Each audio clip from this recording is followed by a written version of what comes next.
Hola, en esta oportunidad mis compañeros y yo vamos a explicar sobre la polarización del BJT. Como sabemos, el transistor bipolar es un dispositivo semiconductor que puede ser tanto NPN como PNP.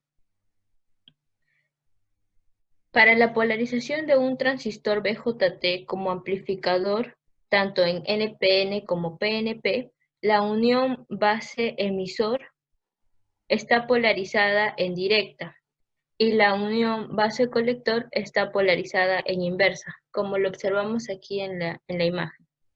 La polarización del transistor consiste en aplicar las tensiones adecuadas a las uniones de emisor base y colector base, que permitan situar al transistor en la región de funcionamiento adecuada.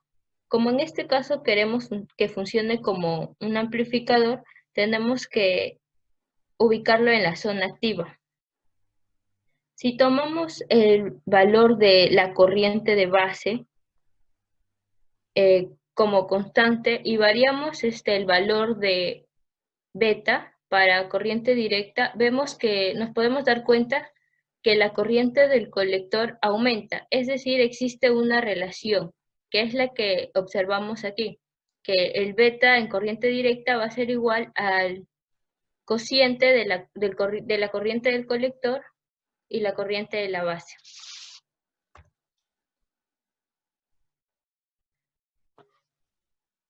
Aquí tenemos la corriente de la base, la corriente del colector y la corriente del emisor. Aquí se cumple que la corriente del emisor va a ser igual a la corriente del colector más la corriente de la base. Existen tres configuraciones para el transistor. En este caso tenemos un transistor en base común. Esto quiere decir que la base del transistor está conectada directamente a tierra. La familia de curvas, en este caso IC versus VCB, nos indican las zonas de trabajo del BJT dependiendo de los parámetros. En ese caso puede estar en la región de saturación, la región de corte o la región activa. A continuación, se tiene la configuración de emisor común. Como su nombre lo indica, el emisor está conectado directamente a tierra. Esta recta, denominada recta de carga, nos indica cómo varían los parámetros del BJT. Esta recta depende principalmente de los elementos que componen el BJT, en este caso, esta resistencia y esta fuente. Mientras que la familia de curvas, en este caso IC versus VCE, dependen netamente del BJT. Finalmente, tenemos la configuración en colector común. Como ya sabemos, el colector está conectado directamente a tierra. Esta configuración es típica cuando se emplea el BJT como amplificador de señal. Es común observar en esta configuración la presencia de condensadores, los cuales bloquean la corriente directa que entra al BJT y permiten el paso de la señal AC que se desea amplificar. Ahora presentaremos el transistor mediante una simulación. En esta ocasión utilizaremos el programa de simulación PSpice para saber las gráficas, en este caso del transistor que tiene este código, el 2N2222. Ahora, ya anteriormente lo hemos configurado para que me den las gráficas. Lo ejecutamos.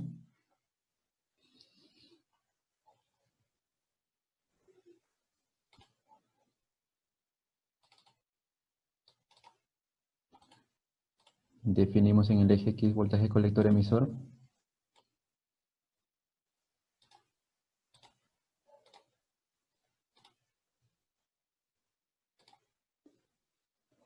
Y en el eje Y definimos a la corriente de colector.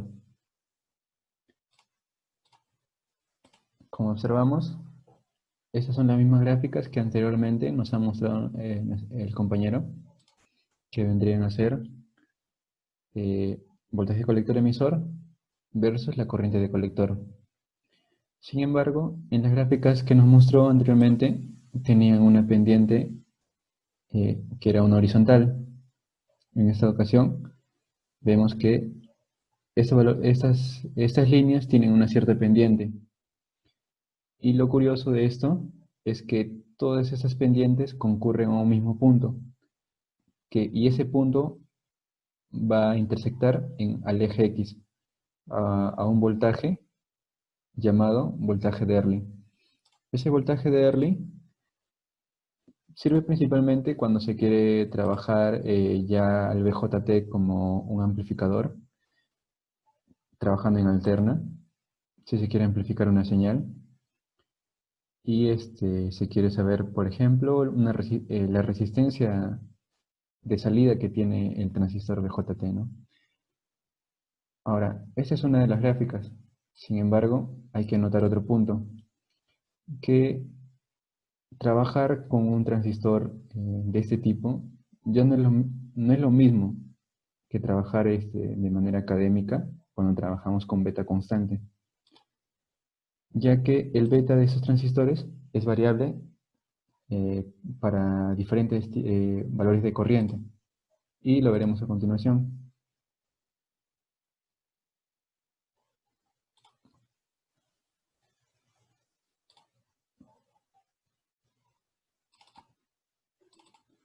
Para ello, vamos a definir al eje X como el beta,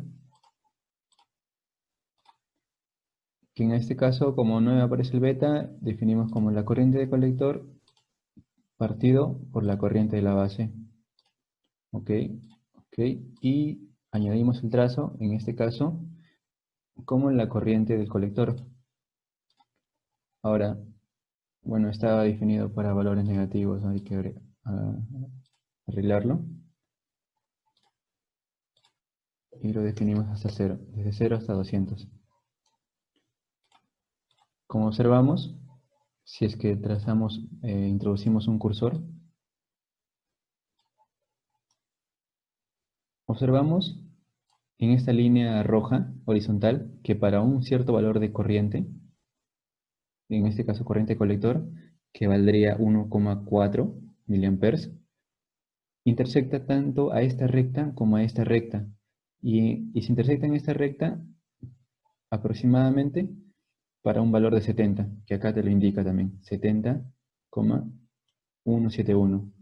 Y si nos vamos al otro punto donde intersecta, estaría a un beta 77,714. Es por ello que decíamos que el beta de un transistor en estos casos es variable y depende de con qué corriente de colector se esté trabajando, y también dependería obviamente con qué corriente de base se esté trabajando, ¿no? ¿Y eso para qué? Claro que a manera de simulación o a manera experimental, lo que tendríamos que hacer es colocar un amperímetro en el colector, un amperímetro en el emisor, y hallar esos valores, y hacer la división de la corriente de colector dividido entre la corriente de la base, y encontrar el beta a la cual está trabajando ese transistor.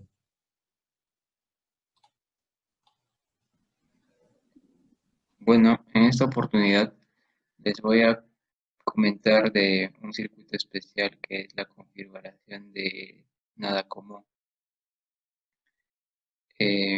Aquí podemos observar que se trata de un circuito que tiene una resistencia tanto del colector, otra resistencia de base y otra resistencia de emisor.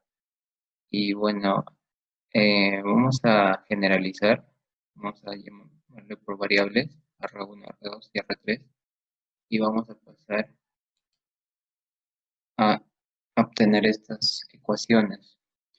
Bueno, por el primer camino, que sería empezar del colector, irnos por la base y terminar en tierra, sería la primera ecuación, que sería el I de colector. Y la siguiente, que es el voltaje colector emisor, tendría que ser directamente, que el voltaje colector emisor está aquí por las dos puntas de color verde. Y de esas dos ecuaciones, juntando en la primera, tenemos esta tercera. Una vez podemos considerar que la división de estas dos expresiones sería un omega. Y viéndolo, reduciéndolo sería que sea menor que 1, el omega. Y reemplazando el omega, tenemos que el voltaje colector emisor es el voltaje del colector menos el voltaje colector menos el voltaje base emisor por el omega. Y ahora, factorizando de esta forma, y nos vamos a los datos propios del transistor, que sería el voltaje base emisor, que sería 0,7, que tiene un voltaje colector emisor de saturación de 0,4 voltios.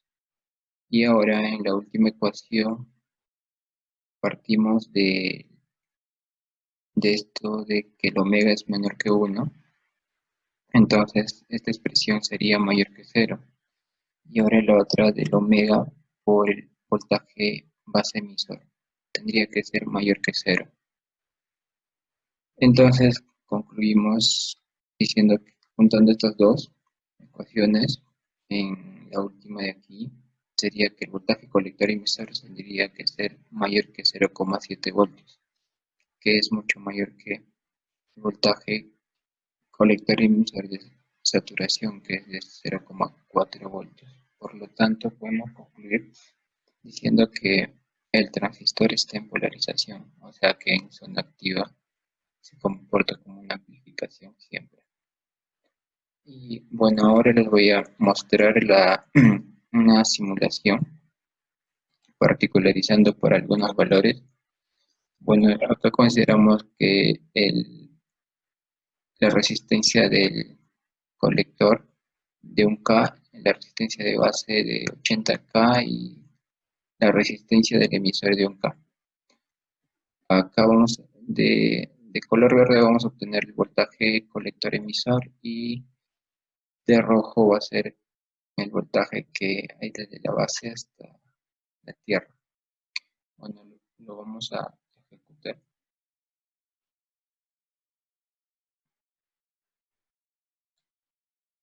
Y nos sale estas gráficas como son en continua. Podemos obtener los valores. Abajo acá nos indica que el voltaje del colector emisor, que es la de verde, es de 2,8 voltios y la otra es de 7,4. Y ahora nos iremos en el otro caso, haciendo una pequeña modificación, yéndonos al peor caso, digamos que podría ser esta resistencia de base de 1 kilo y vamos a ver qué nos saldría en este caso. Vamos a cerrar esto y le vamos a ejecutar.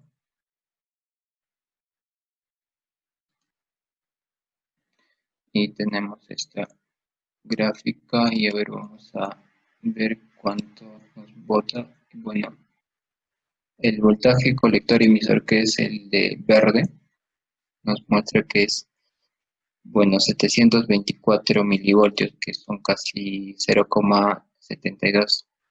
Y como bien vimos en la parte teórica, que dijimos que tiene que ser mayor que 0,7. Entonces está en amplificación. Bueno, sería todo, pero voy a concluir diciéndoles algunas aplicaciones que pudimos encontrar. Bueno, aplicaciones, amplificación de todo tipo, por ejemplo, en las radios, la televisión y algunas computadoras. También la generación de señales, tanto como osciladores, generadores de ondas, emisión de radiofrecuencia. También la parte de conmutación, actuando de interruptores, como control de relés, fuentes de alimentación conmutadas, control de lámparas, modulación por anchura de impulsos, y también como detección de radiación luminosa, fototransistores. Bueno, concluimos de esta forma. Esperamos que haya sido de su agrado. Gracias.